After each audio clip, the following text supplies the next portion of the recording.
I never thought my life would come down to a 5-bedroom house. I never thought my own father could look me in the eye and say, with a straight face, that my younger sister deserved it more than I did. But here I was, standing in the grand living room of the house I had worked years to buy, hearing words that felt like knives slicing through my chest.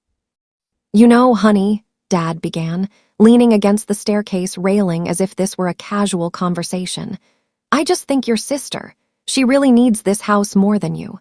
She's been through so much, and honestly, she deserves a place like this." I blinked, unsure whether I'd heard him correctly. My sister, Olivia, the girl who spent her life chasing designer handbags and Instagram followers, suddenly deserving my home. I smiled politely, the kind of smile that hides the storm inside. "Of course, Dad. If you think it's best, I won't argue." He exhaled, satisfied. "Good girl, that's all I ask." Good girl, I wanted to laugh. Good girl. He had no idea that by saying those words, he was stepping right into my game. The house that was mine. Owning this house had been my dream. 5 bedrooms, a sprawling backyard, a sunlit kitchen with marble countertops, everything I had envisioned for myself. I bought it with my hard-earned savings from years of late-night shifts, freelance projects, and sacrifices no one in my family could even imagine. And now, my father was casually handing it over to my sister, as if I'd be the villain for keeping it. I spent the next few hours walking through the house, touching the walls, imagining what I would do.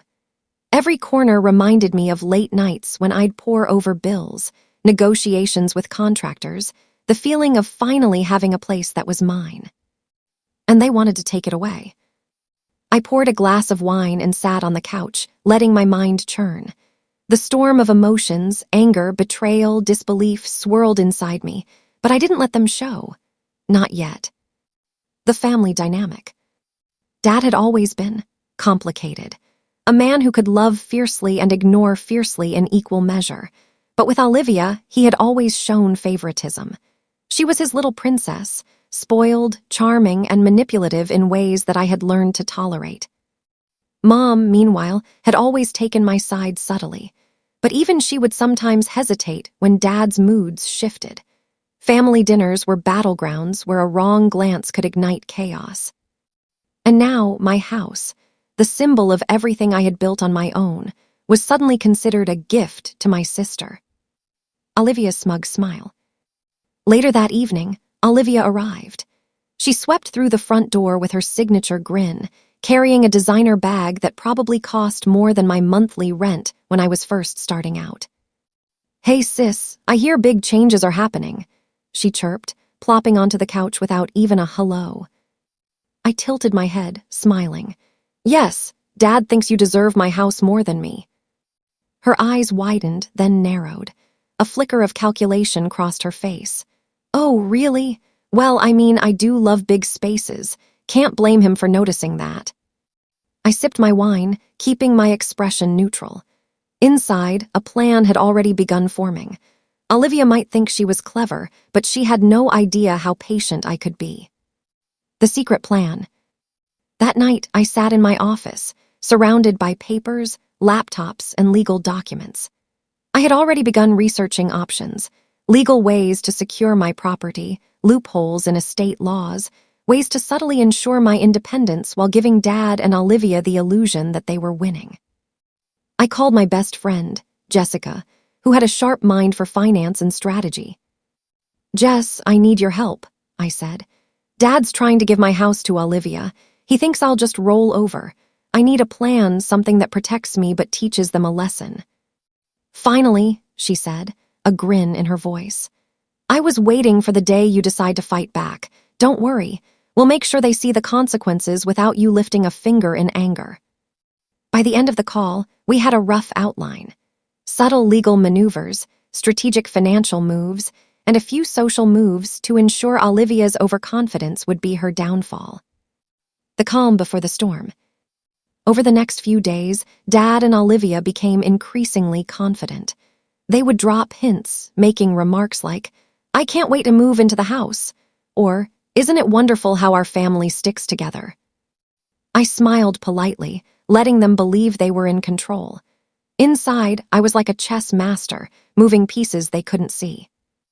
Every time Olivia laughed, I noted her weaknesses. Every time Dad bragged about his wisdom, I made mental notes on how to turn his arrogance against him. I wasn't angry, I was focused. A dangerous conversation. One evening, Dad cornered me in the kitchen. "So, you'll give it to her soon, right?"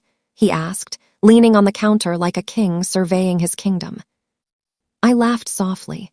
"Dad, don't worry about me. I'm sure you'll make the right decision." He frowned slightly, sensing a subtle defiance but unable to pinpoint it. "Good. That's all I ask. Family comes first, right?" I nodded, keeping my voice calm. "Always." Little did he know, I had already made sure that "family comes first" would have an entirely new meaning. The morning after Dad and Olivia thought they had won the house, I woke up with a calm I hadn't felt in years. While they were basking in their perceived victory, I had already started setting my plan into motion. I brewed my coffee and sat by the kitchen window, reviewing the legal documents and financial records I had gathered. Every line, every clause, every loophole was a tool I could use. I didn't need to argue. I didn't need to yell. Patience and strategy were my allies. Step 1. Subtle legal maneuvers. First, I contacted my attorney, explaining the situation in detail. He was surprised, even impressed, by the level of foresight I had shown. "We'll draft a few documents," he said, "that secure your ownership legally while giving them the illusion of control. By the time they realize, it will be too late." I smiled, imagining Dad's smug face when he thought he had manipulated me, only to realize the truth was far from it. Step 2. Financial strategy. Next, I turned my attention to the house's finances. I had paid off a significant portion of the mortgage and had a fully documented record of every expense. Olivia had no idea about the complexities of homeownership. She assumed Dad's words were all she needed.